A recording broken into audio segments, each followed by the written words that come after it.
everybody, I'm Tom Vasel, and welcome to Week in Review. If you've never seen one of these videos, it's basically just, hey, we're going to give you short summaries of all the reviews we did last week and tell you what we think of them. Then you can click the links in the description below to see more about that, see the full review. So let's get started. Hey everybody, Zee Garcia here. So last week I reviewed Fool. This is a trick-taking card game. I rate this a 5 out of 10. It's the best thing I can say about it is that it plays up to 8 players, so you can play a whole crowd with this game. It's a very simple game, but on the flip side of that, the game really plays itself once you know how to play. There's not a lot of tension necessarily in it, and it's a game more about socializing than it's gonna be about, you know, strategizing or having an interesting time happening on the table. I also reviewed Kanagawa Yokai. This is an expansion to Kanagawa. I rate this a 6 out of 10. The main reason it's rated that low for me, I like the original game, but the main reason there was the expansion does not add a lot of different things to the game. There's one new small concept in the game, and then you can mix and match decks of cards from the new ones with the original ones. And they're largely sort of the same, different ways to score, but ultimately that doesn't really affect the gameplay, what you are doing, what you are deciding, the push your luck nature of it. It's all about the same. Lastly, I reviewed another expansion, one to Everdell, Pearlbrook, and I rate this an 8 out of 10. This one I really liked. I thought it did change the core game in positive ways. It gives you more to think about without taking away attention from the things you already enjoyed doing in the base game. You have new considerations, new abilities. It makes the game very thinky, even more so. There's a nice amount of forward planning in the game. So this is a great expansion. Not necessarily one I would teach the game with, but if you know the base game, Pearlbrook is going to be something you really enjoy, I think. So there you go. That's it for me. I will see you on the next one. Hey folks, welcome back to another Week in Review. Was part of 6 different videos this week for you. We did 3 videos for Miami Dice. We did Reavers of Midgard, which I gave an 8 out of 10, 2 full sales up, as I said in the video. Red Peak was another one that I gave a 7 out of 10 to arbitrarily. I don't think we actually mentioned anything like that in the video proper, but I will give it a 7 out of 10 just because I think it is a neat, fun, interesting game to cooperatively play through.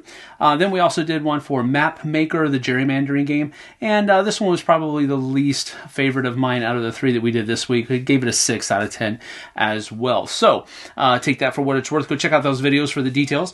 Also did 2 videos, reviews on my own. The first one was for Warhammer Underworld's Shadespire, Warhammer Underworld's Dreadfane, and this one retains the 9 out of 10 that I've given the Warhammer Underworld's system so far. I like the things that it does in it. You can check out the review for more details there. And I also did a review for Undaunted Normandy from Osprey Games.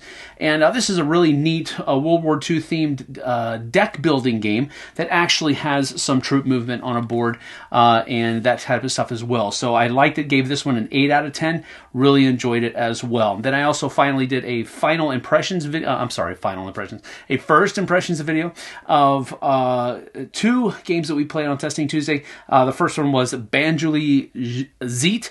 This is like a ostrich racing game, and that was interesting. A lot of dice rolling. And then we also did. I also did one for Kibble, Scuffle.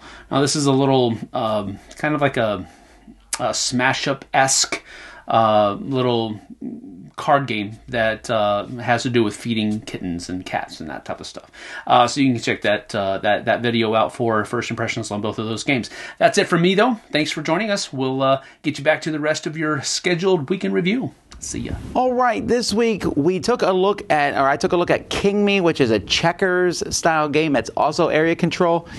It just felt the board's too big, it's too open, a little too garish. The whole thing just didn't come together very well for me.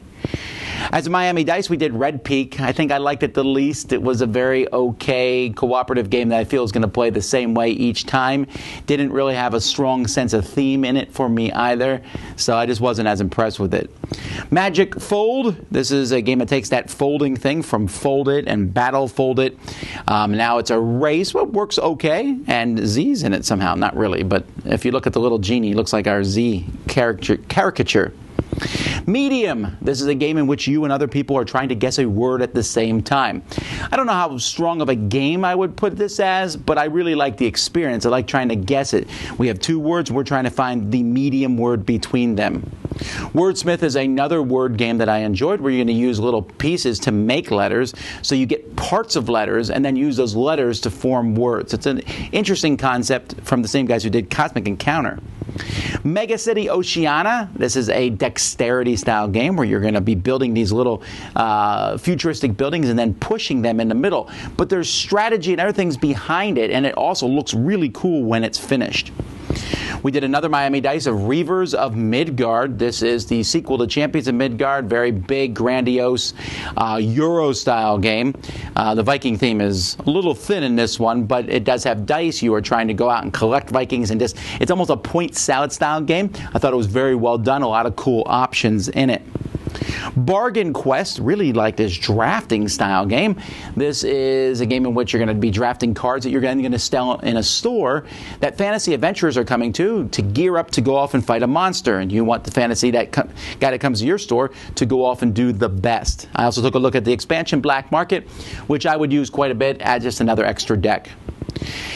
We also, at Miami Dice, took a look at Mapmaker, the gerrymandering game. Really like this one, guys. This is a game that shows the problems of gerrymandering, and it turns it into a game in a sense, because you're trying to control different regions, and you already have control in different regions, but you're trying to cut the lines in between them. It also scales really well. It's simple, it's elegant, and very well done. I took a look at Pipeline, a very hefty economic style game where you're making a network of pipes and then buying and selling different types of oil.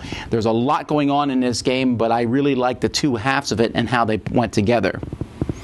And my favorite game of the week, QE, an auction game where you're bidding on different markets, but you can bid any amount of money that you want, which is fascinating because you can go into the high realms of money that doesn't even exist, but whoever spends the most money over the course of the game loses, so there's that too.